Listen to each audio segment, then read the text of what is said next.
Welcome to the Weaving Magic podcast, where we discuss the different ways to weave magic throughout your daily life.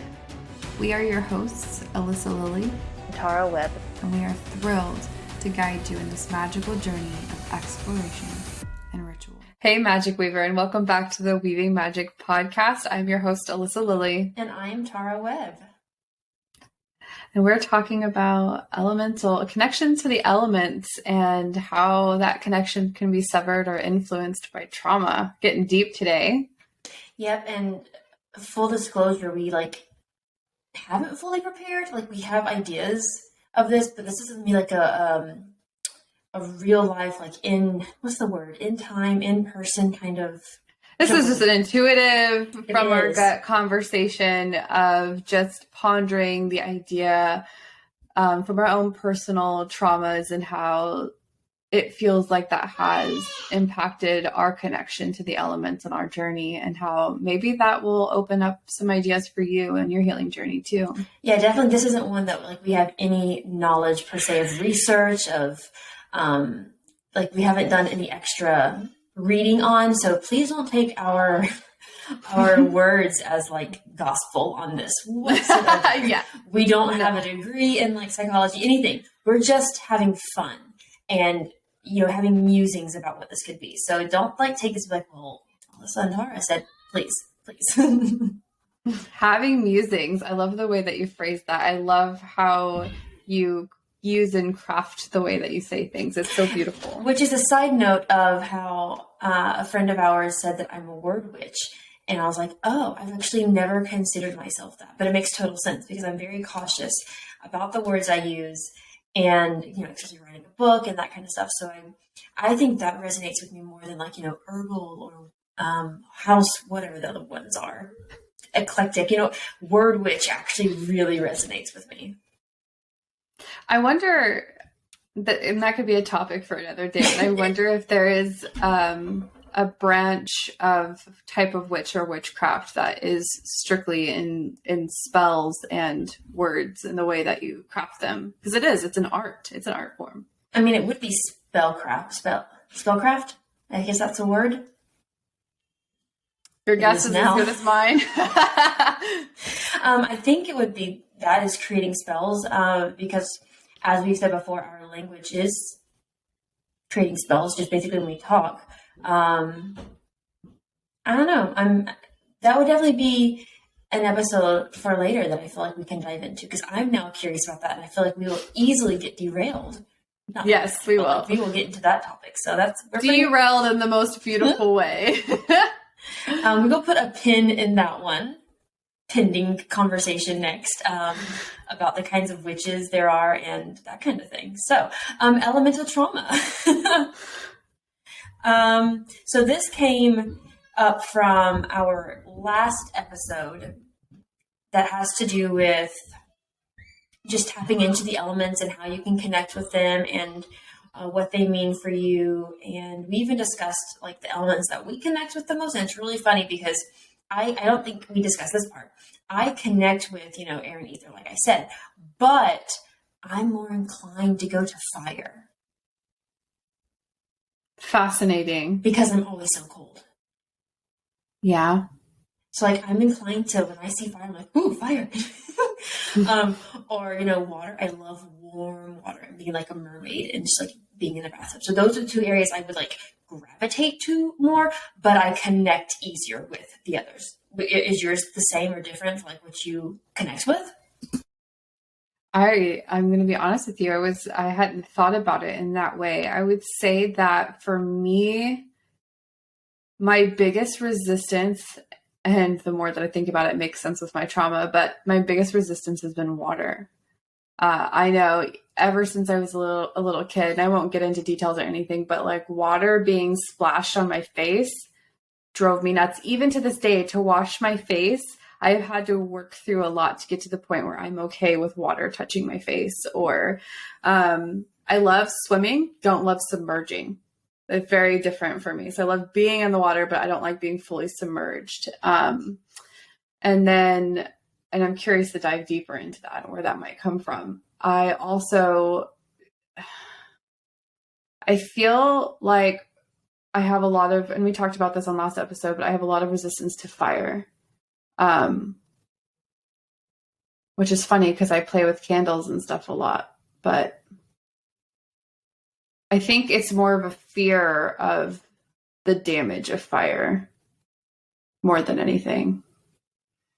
Damage of fire. That's interesting. How powerful it is. It's like when I start to tap into it, I'm really excited, but then I don't want to go too far into it. I mean, that sounds similar to tapping into spirits and stuff, like whenever they connect with you and fearing like how far that can go too. Mm-hmm. That is something that I am working through. And I think that kind of goes into, is that fire? Or is that air? Is that ether? That's ether. Yeah. I'm just making the connection of like when it feels really intense kind of thing, of like the scariness of like how intense it can be. I am very much, my instinct, and most likely taught instinct, is to go back inside and hide when things start to get too real. And I'm aware of this, so I'm aware that the trigger is happening and I'm working through it. But yeah, I would definitely say fire, and more particularly water, is what I've had the most issue with. Which I do think it's interesting. This is kind of a side note, that when people wash their faces, that they literally splash water on their faces. I don't do that. It's very interesting that people do that, because whenever I wash my face, I will maybe wet my hands a little bit, and like maybe wet my face just a little bit that way, and then I'll use my hands or whatever to put the soap on my face and stuff, whatever I'm using, and I'll wet the washcloth and then just wipe it off. I don't splash water on my face because I don't like it going everywhere. So I don't even do that. When I found out people did that, I was like, why would you do this? So I've tried it that way before, but I feel like I always get soap left behind. So I do the same thing where like I rub the water in my hands and then on my face and then the soap. It's the getting the soap off part that when I try to use a washcloth, I feel like I don't get enough Even off. if you do it like multiple times? Maybe. Maybe I just need to explore that a little bit more. But even showers, getting the, my husband and I take showers together, and if he moves wrong and the water splashes me in the face, it's like a moment of just instant trigger. And I remember when we first started taking showers together, I never experienced that because I take showers by myself and I'm very careful. And I had legit breakdowns and panic attacks in the shower, and loved my husband. He was so supportive. He had no idea what was happening. I'm just sitting there crying in the shower because I was splashed. It's fine. Gives you think of like a waterfall too, of not really being able to go under a waterfall. Mm-hmm.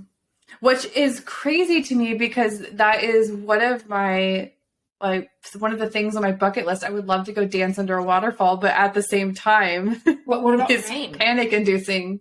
Does rain bother you?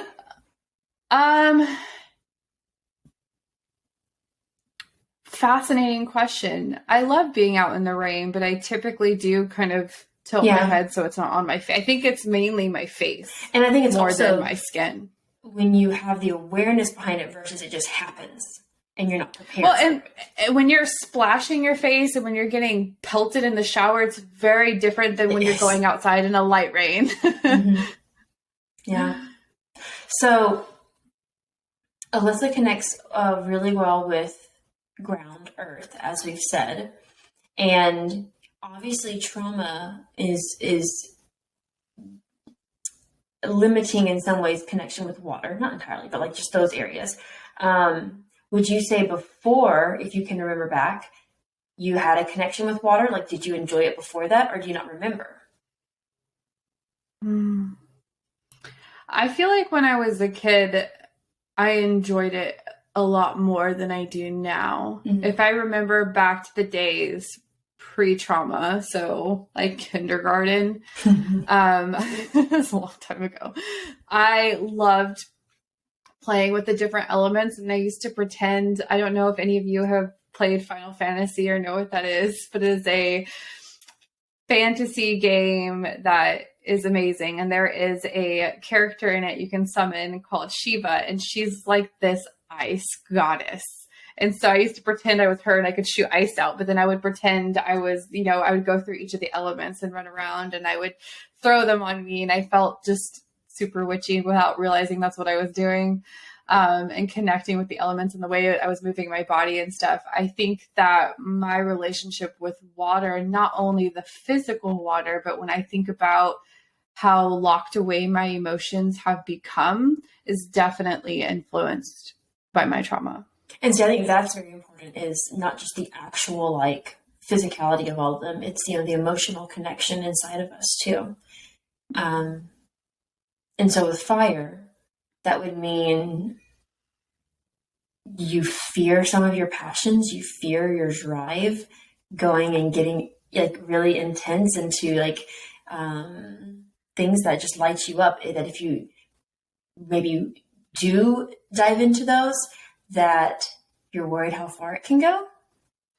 I think, and I know we've had this conversation before, but honestly, I really think it stems back to my mother's voice. And I've been really working hard on putting a name to that voice in my head that questions my motives behind my passions and desires. And so I feel like when it comes to diving into things that I'm passionate about, I hear this voice, well, you're doing it for attention, or you're doing it because you want men in your life, or XYZ. And it doesn't matter why I'm doing it. I enjoy doing it, and I need to let myself do it. And I hear that voice in my head and I recognize that.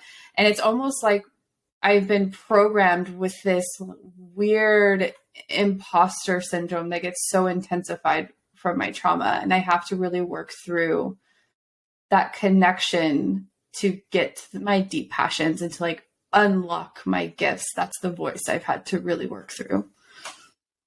And on top of that, why would you think that Earth, since you connect with it so well, hasn't been connected to your trauma? Was it like grounding when you were younger? Earth for me was my escape. So I think it was my safe haven. Anytime I was in trouble or grounded, I know that, a lot of times it was, I don't want you in my sight. So I would go outside. And I would, we had chickens. I lived in different types of homes, but going outside was always an option. And being in nature was always an option.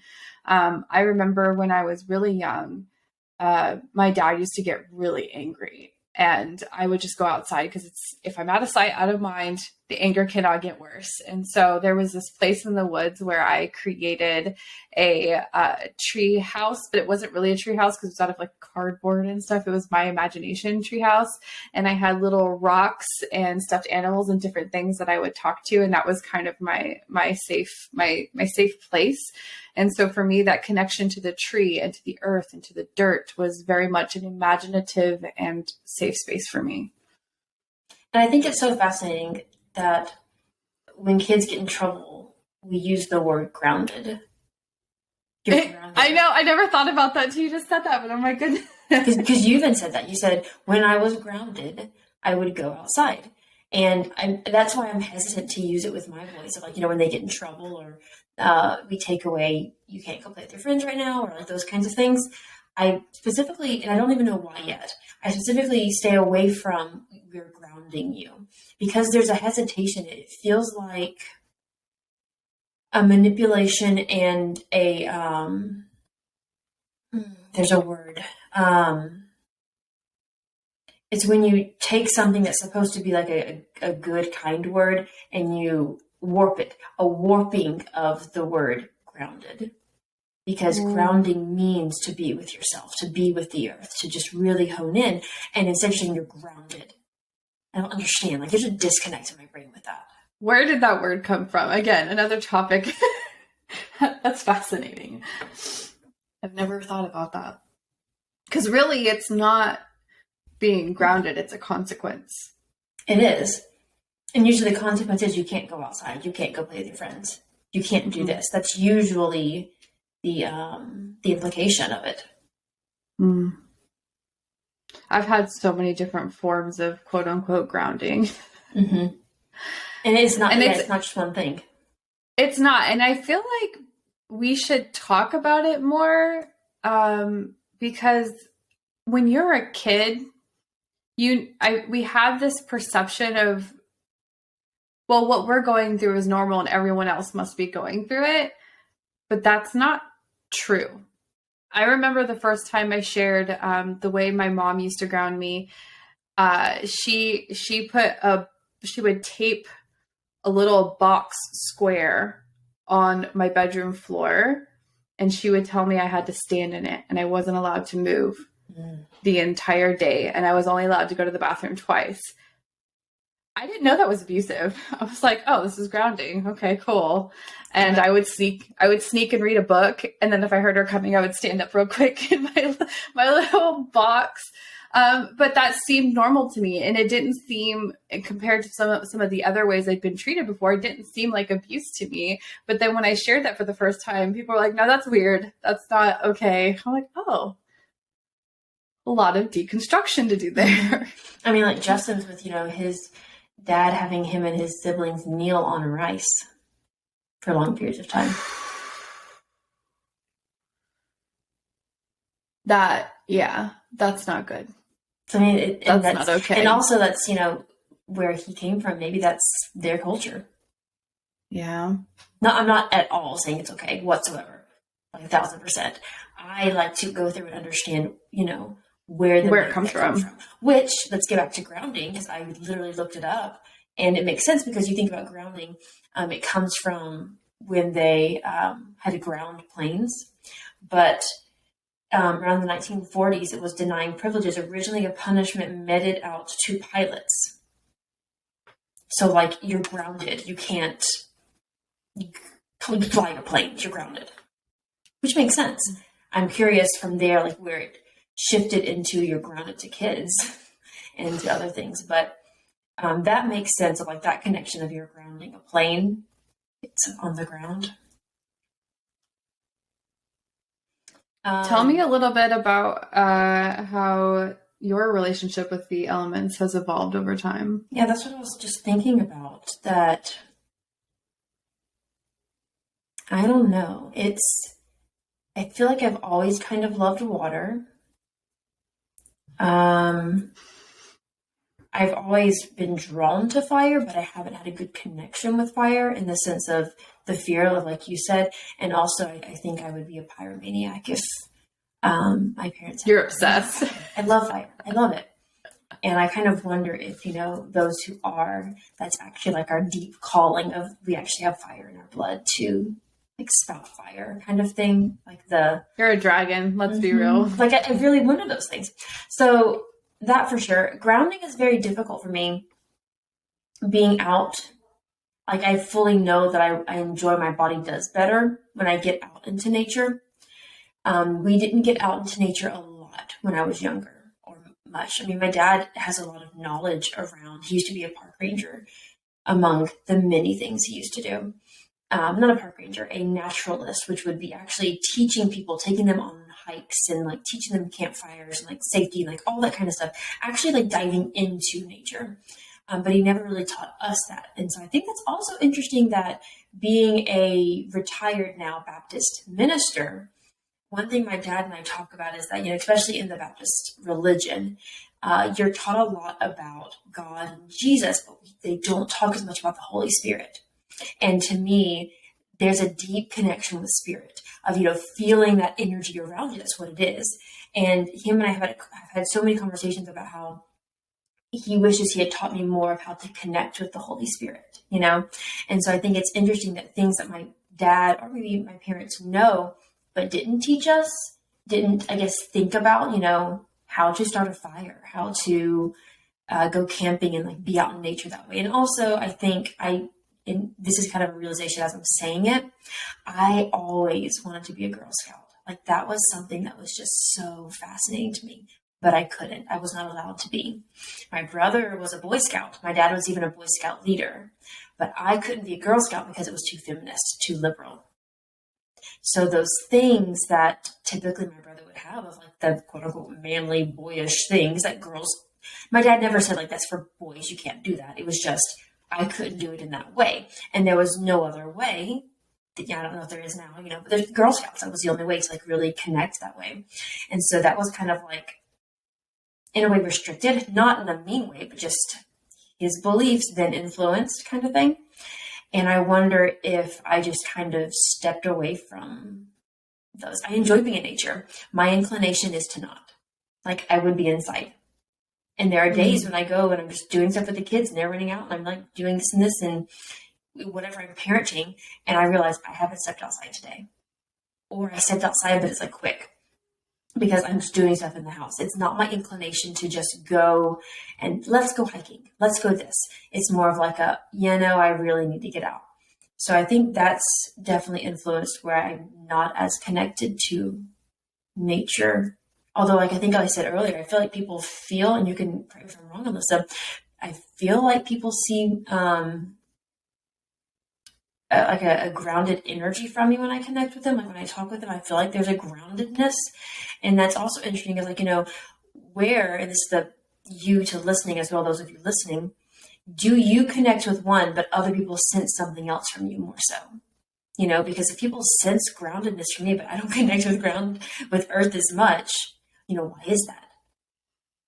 I mean, for is Alyssa, there a difference? I mean, I sense fire from you, like 1,000%. So you say you're grounded, and you are, but I sense fire from you. So, like, what does that mean too? That we are connecting with a certain part, but other people can maybe see that part that we're not connecting with, or that we are hesitant to dive into. Spiders. Well, I feel like that feeds into being reflections for each other, right? Reflecting back that they see the potential of that connection and how beautiful it can be, even though you may not see it in yourself in that moment, maybe. And also when it comes to being grounded, I think that while yes, grounded means going out and being with the earth physically, there's also a way of being grounded within yourself, which is a little bit different. It's still earth energy, but it's not necessarily outside. It's more of an internal grounding. And maybe that's what you're tapping into more. I don't know. Well, we think about our age, girls, women, those with wombs, how we were very cautious about our bodies. We had to be very, like, for example, one thing with me is that being extremely tall, I'm like 5'8", and I couldn't wear shorts that came up too high. For school, I had to actually put my hands down on my legs, like standing up, and wherever my fingers touched, it had to be like so many inches below that or something. I remember that, yeah.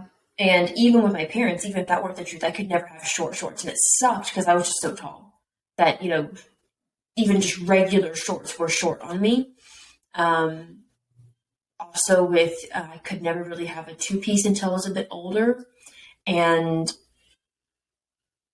my shirts, like, when we were in high school, shirts ended up being shorter at that point in our life.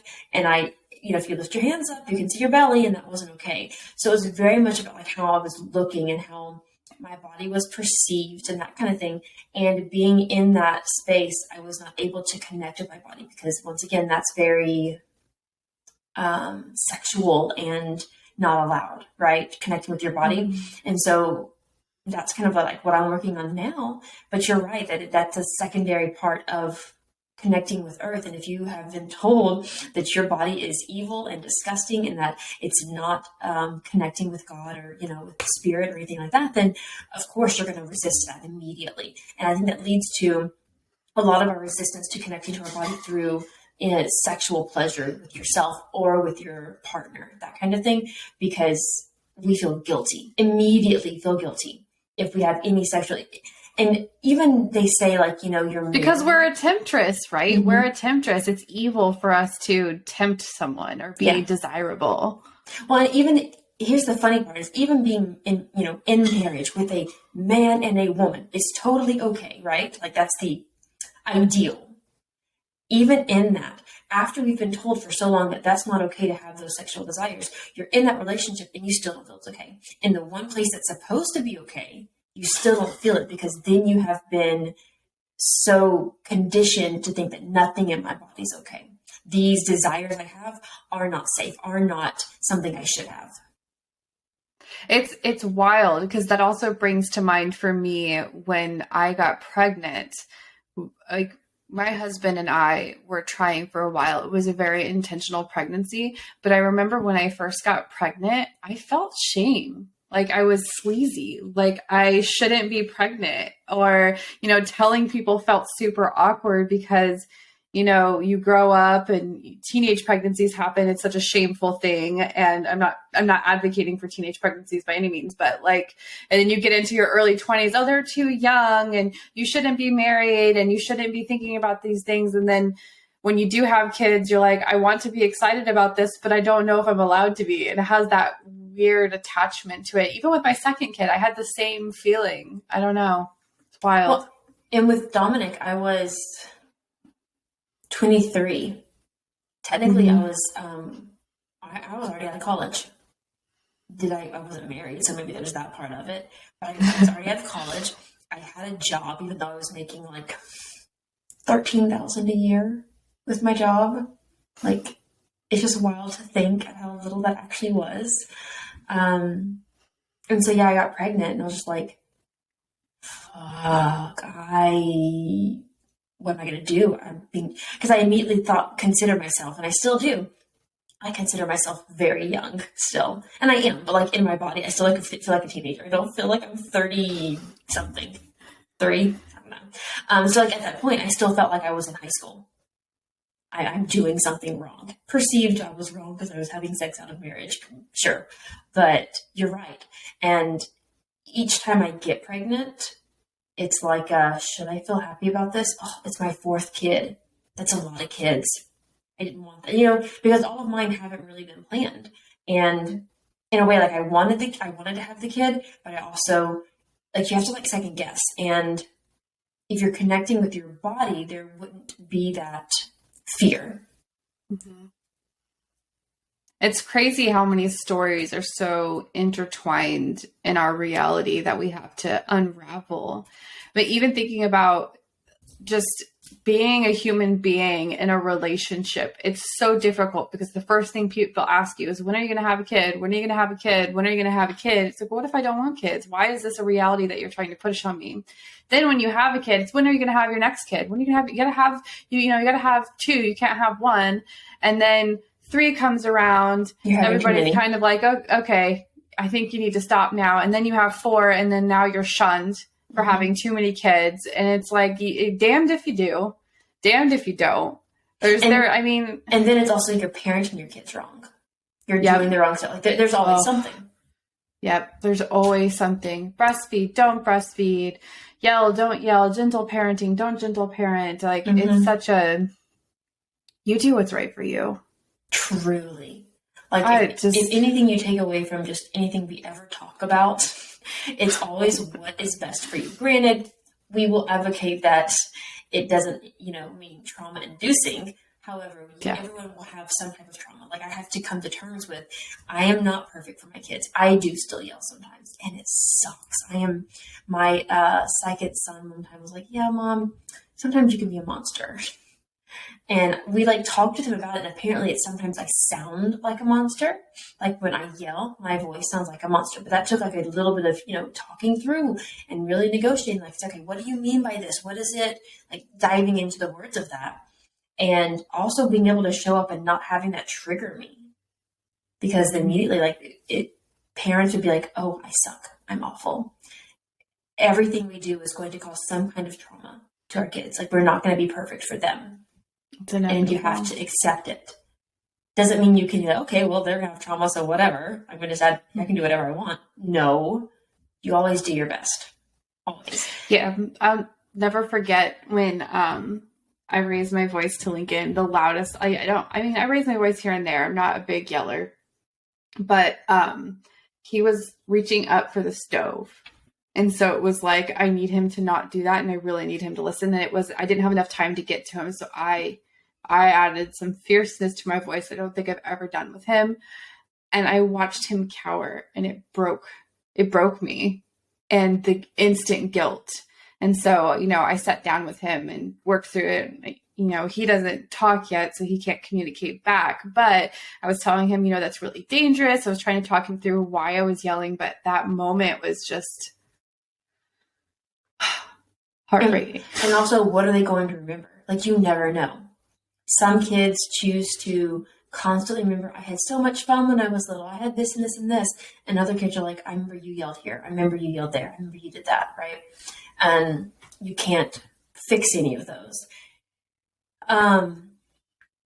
Trauma-wise as well, I feel like I connect with ether very well because I was raised in a spiritual background, and so it was easier for me to just kind of shift, this is Holy Spirit versus like universe, like that kind of thing.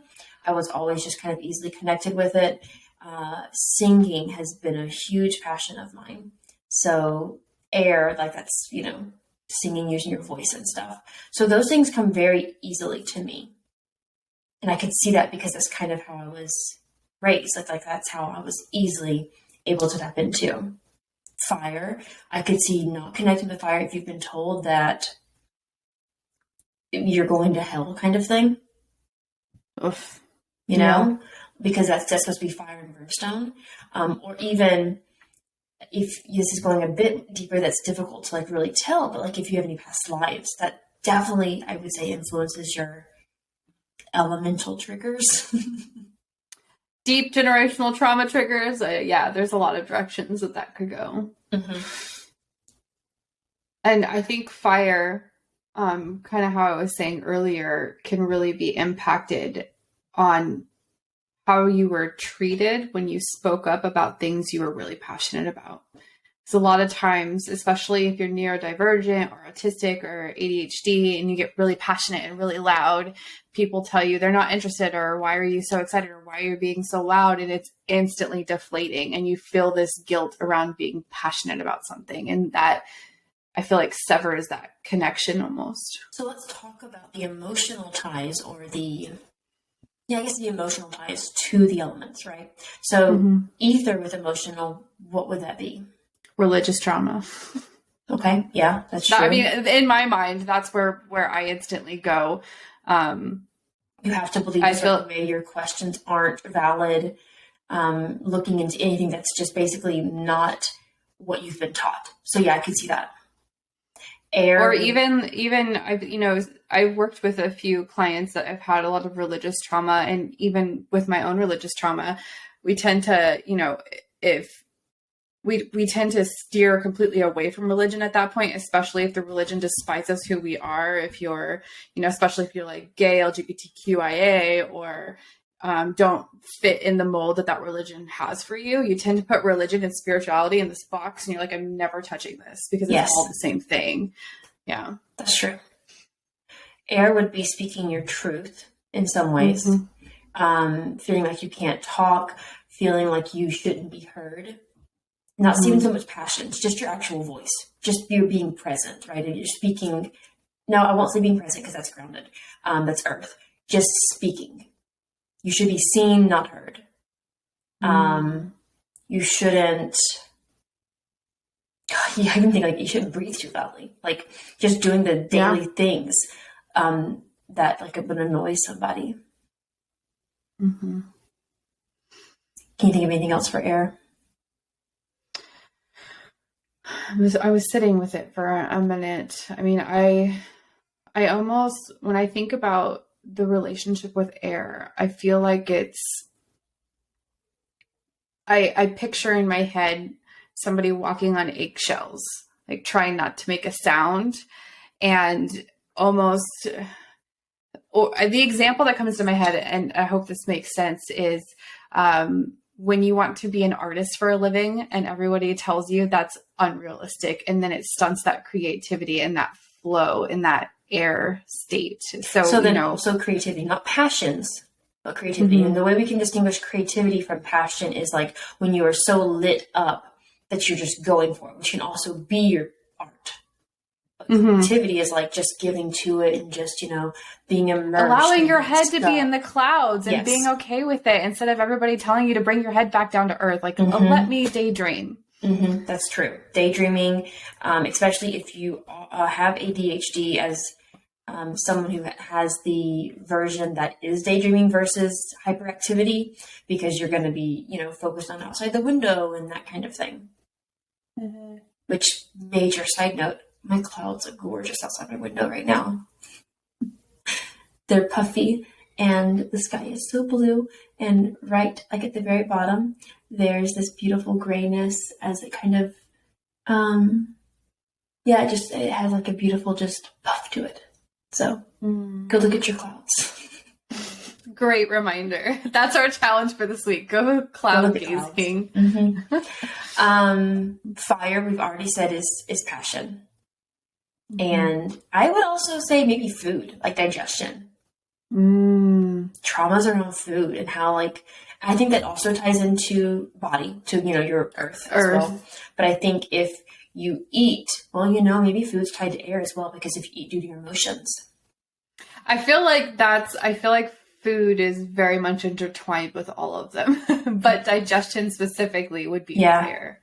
And I mean, that makes sense too, in the way that I don't know if everybody feels this, but I know for me, when I have a high pressure test that I'm expected to do well on, I get pits in my stomach. Or if I'm going into a situation, a public setting that I'm not comfortable in, before I have that digestive just block, and I can feel that fire just dimming down.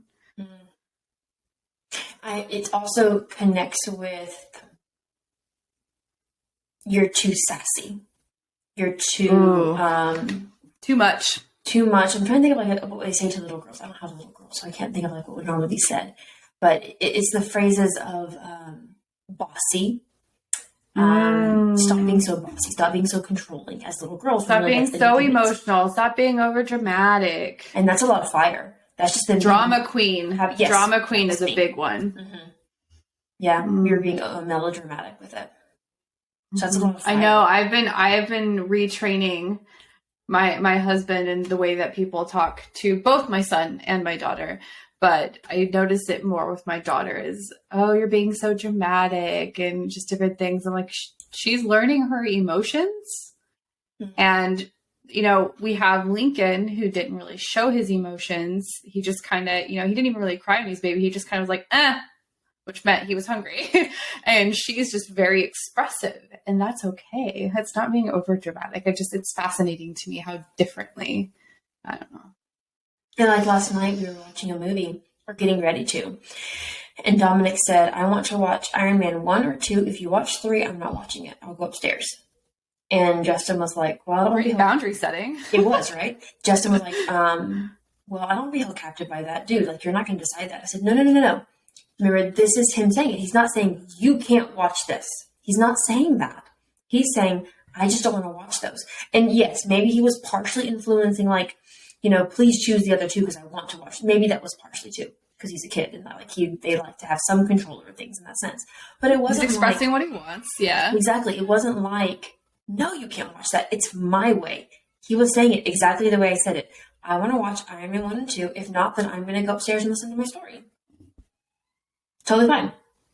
And we think of like them coming up against us like that is actually they're being disrespectful, or that they are, enforcing their will and not really listening. I mean, truly, that is just really good boundary setting, like just really good speaking what they actually want. And I think the biggest thing that bothers me is a term that I use a lot, that I hear a lot in reference to kids, is that they're being manipulative. Oh, I hate it. Kids do not know how to be manipulative. They are expressing what they want. I will adjust that. They don't know how to be manipulative unless they've been manipulated. Ooh, yep. Because if your kid is being manipulated, where did they learn it from? Not saying you. No finger pointing. But they've learned it from somewhere. Kids are not going to manipulate you. They just want your love. They want to just be themselves. Truly, kids will do anything for love. And if that does come across as manipulating to you, then have you been manipulated for love, right? Like, or have you been manipulated for love? Because they will do whatever. There's a kid around that I know right now who it feels like he's doing the best he can constantly. And all he does, like, I made extra water for you. I did this. And like, it's just so much love given. Because truly, to the end of time, kids will do whatever they can to feel love from those closest to them. Like, no matter what. When I was having a hard day yesterday and I didn't show up as my highest self and I was upstairs, I told myself, like, do not talk to me. I need to go. Like, just give me space. I just need the space. And I was laying upstairs in bed with Ori, and a little while in, like maybe 5 or 6 minutes, my oldest came up and was like, Mom, Thomas and I colored you a picture.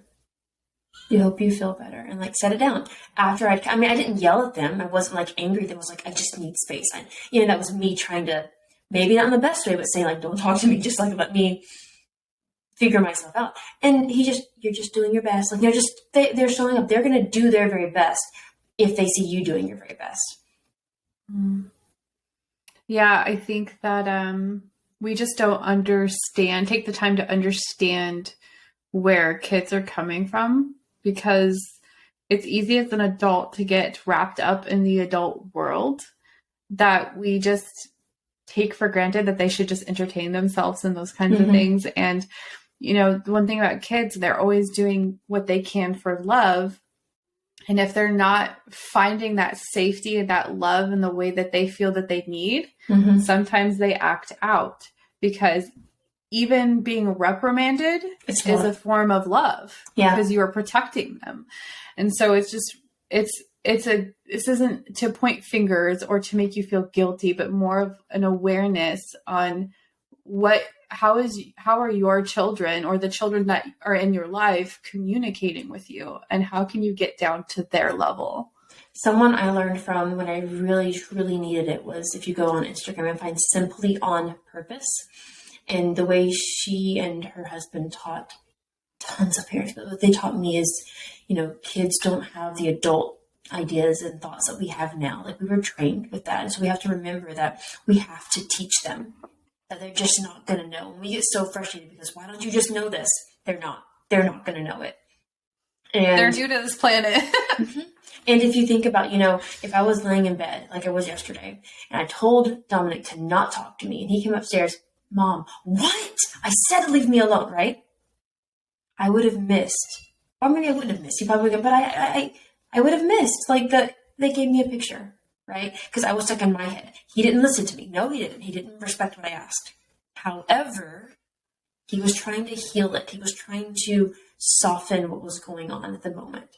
And I think that's very beautiful that he felt that. Not that he should feel like he should, heal what I'm doing, not that should be put on him, but it's sweet that, kids see that and they try their best to give the love that maybe in that moment is needed. They can heal the child inside of you sometimes. Yep. It's wild. And I hope we get to transition back to the elements. Yes. Water, so which is emotions. Yes. I was thinking, like, as I'm tearing up, emotions. What else? I mean, even in what we just talked about with kids, being able to express your emotions and effectively communicate your emotions and have your emotions received. I'm trying to think of other ways with water. I mean, think of it literally within your body. Blood, juices. If things like, and this is getting really personal, so heads up, discharge from, those with a womb, that, we know very little about ourselves down there, truly, because we're not supposed to. It's gross. It's disgusting. Just wipe it away and go. Let's even get into going to the bathroom. What color your pee is. What color your, and if Tara and I talk about pee and poop all day. We do. And something about my husband is that he has his own trauma around poop. Fascinating. It is. And so if you think about it, you never know, like, just even those small things about wetting the bed. Right there, wetting the bed. As a kid, you shouldn't wet the bed. I had somebody tell me recently, yeah, my son did that, and so I made him sleep in a pull-up and embarrassed him. To embarrass him. What an intention. Because Dominic wet the bed until he was probably 5. Some kids just do that because they don't have as well of management. Especially Dominic, he would forget to go to the bathroom. Woof, you just brought me to nostalgia. Nostalgia is not the right word, but flashback. I wet the bed until I was like 12 or 13. Mm-hmm. And it was like, I would just sleep through needing Yes. to use the bathroom, but it was only in situations where I didn't feel safe. Mm-hmm. And I made the connection as an adult looking back, but I don't think the connection was ever made in the environment. It was like, if I was at home in my bed in a place that I felt safe, no problem. But if we were in a new space or sometimes sleeping at a friend's house where I was unsure about the situation or their parents and different things and what was going to happen, or foster care, I would wet the bed. And being treated like I was doing it on purpose. Like, yes, please. I'm 13 years old and I totally want to wet my bed and embarrass myself. That brings me so much joy. Mm-hmm. I mean, I will say we had Dominic in pull-ups for a little while too, not to embarrass him, but because I got tired of changing the sheets. Yeah, that's different. It's the intention, right?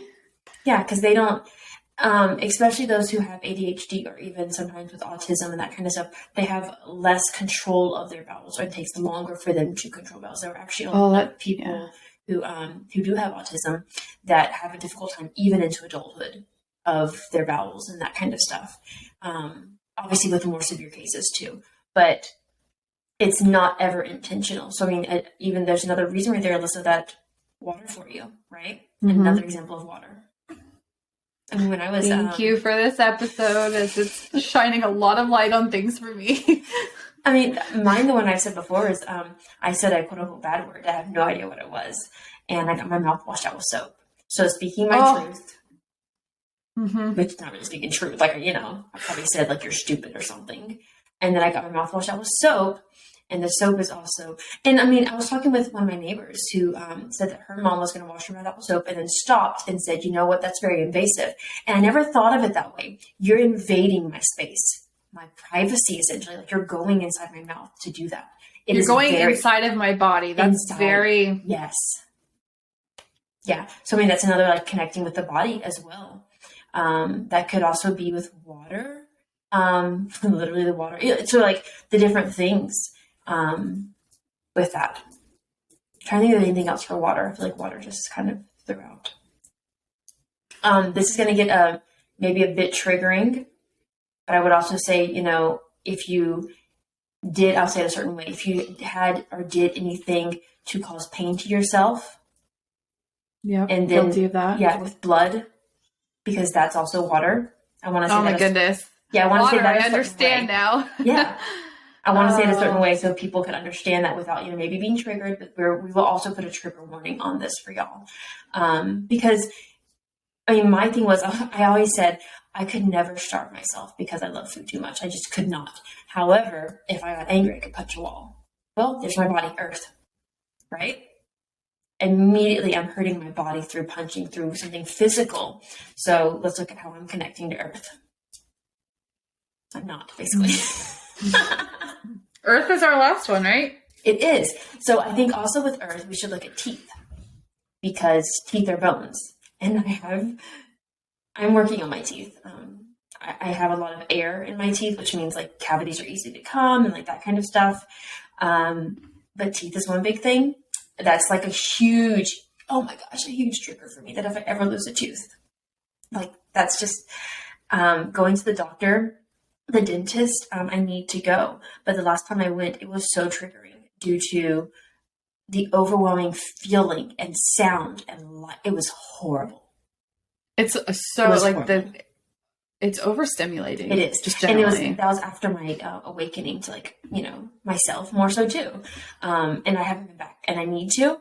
But I also have this like huge fear because everything's so sensitive. And if I lose a tooth, I feel like it defines my worth.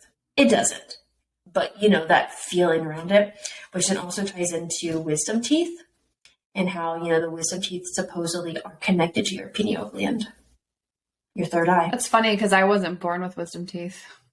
I was actually wondering if you had yours taken out. Interesting. I had mine taken out. Mm-hmm.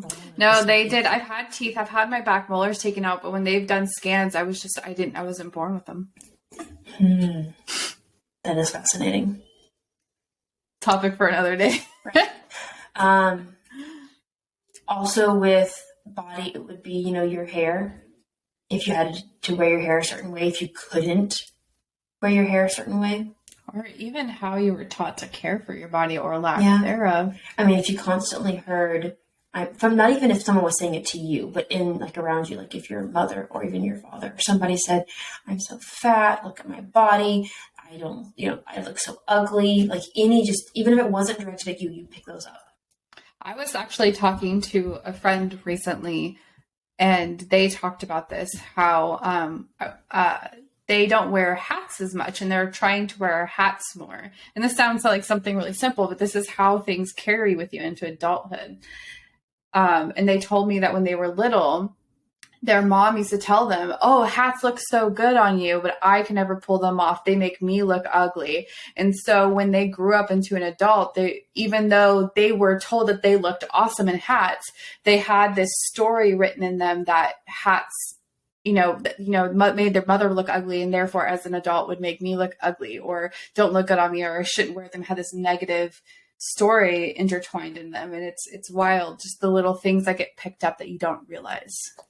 I mean, whenever I was going from middle school into high school, see, it's funny how like we're showing all your water stuff. We're showing all my earth, because when I was going from middle school to high school, I wore my hair up all the time because I didn't know how to take care of it. My mom fixed her hair one way, which is fine.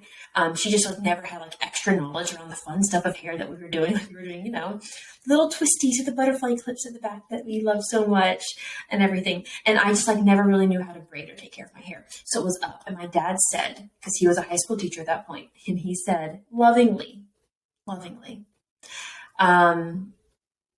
the pretty girls wear their hair down. Even to this day. If my hair is in a ponytail, I feel like I'm not pretty enough. And I still struggle with it, because it's like yesterday. And that even goes into like if my hair is too oily, because my hair gets oily relatively fast. It gives me about 2 days. And sometimes if I go to sleep, if I shower, wash my hair and go to sleep, the next day I have one good day and that's it. And so yesterday I'm wearing a ponytail, and even if I have makeup on, it just feels like all the grease is like seeping into my body, and it's so difficult for me. And that's why I think for a while I didn't wear any makeup, because I want to be really comfortable. And I'm going to have an episode about this later. I want to be really comfortable in my skin. And then now I choose to wear makeup, not because I'm covering because I don't like how I look. It's like a protection of myself that I enjoy. But even then with hair, like it has to be like a certain way, or it's very difficult for me to feel beautiful. Well, and you were just talking about earlier about how you had to be really particular about what you were wearing and how you were wearing it, and super aware of your body, but not in a good way, not in a good light. Yeah. I mean, my mom, and I'm extremely skinny. My mom has only said this to me one time, and I think she probably caught herself. I think I was in high school or college, and I was wearing an outfit, and I had like a little pooch just from my body. And she's like, oh, you should suck your stomach in a little bit, because you're showing your stomach, like you're pooching it. And I even thought at that moment, I was like, I'm not fat. I'm so skinny, right? But it's curious, because when I was doing Qigong and I was learning about Qigong, the one main way that you really want to connect is like grounding your energy down, and you have to release your belly. And as people with womb spaces, we've been told to hold our belly in. I am still, every day, I feel like I'm catching it more. I have to constantly release my belly, my stomach. Like, I literally just released mine, exactly. I didn't even realize. Constantly. It has been so ingrained in us that we don't even realize. Which I'm even as I'm talking about it, I immediately do it. When I'm sitting, it's easier. But when I'm walking around, I'll start to feel tension down there, because I've become so aware of it that I have to release it. But that's something that we immediately do. Shaving your body. Shaving your legs. Like my mom said I could shave it one time a week. And I found out she'll never know. And I did it past that. But I understand her not wanting me to shave my legs, because, when you get older, you're like, dude, this sucks. This is awful. So I don't shave. Me either. It took a lot of unwriting, a lot of societal stories. And even now, as we don't shave, there are times when I think both you and I feel like we feel so ugly because we have leg hair, because we have armpit hair. which is not or true. if I wear a dress, it doesn't feel right because I have hairy legs and pits. Yeah. And why does that matter? Mm-hmm.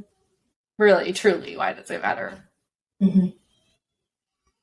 So our challenge for our magic weavers is cloud gazing. It's cloud gazing. I think we could also, Cloud if you want to gazing. tap into like what your traumas are, but this has been a very heavy and fun. Yeah, It's we're been a heavy episode. we're cloud gazing.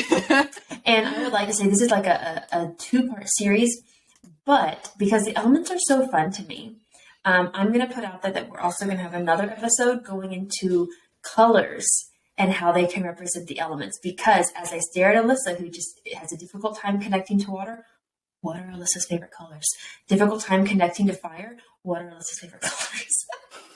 So we will have another episode about colors and elements because I think it's so fascinating. But know that we just really see you and love you for listening to this and diving in. It's a very strong and difficult episode, but there's so much growth here, and we are here for it.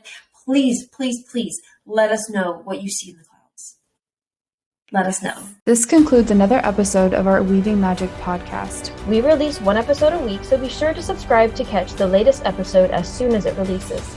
You can find us on Instagram at Weaving Magick Podcast. That's Weaving Magick, Magick Podcast. We would also love it if you could leave us a review.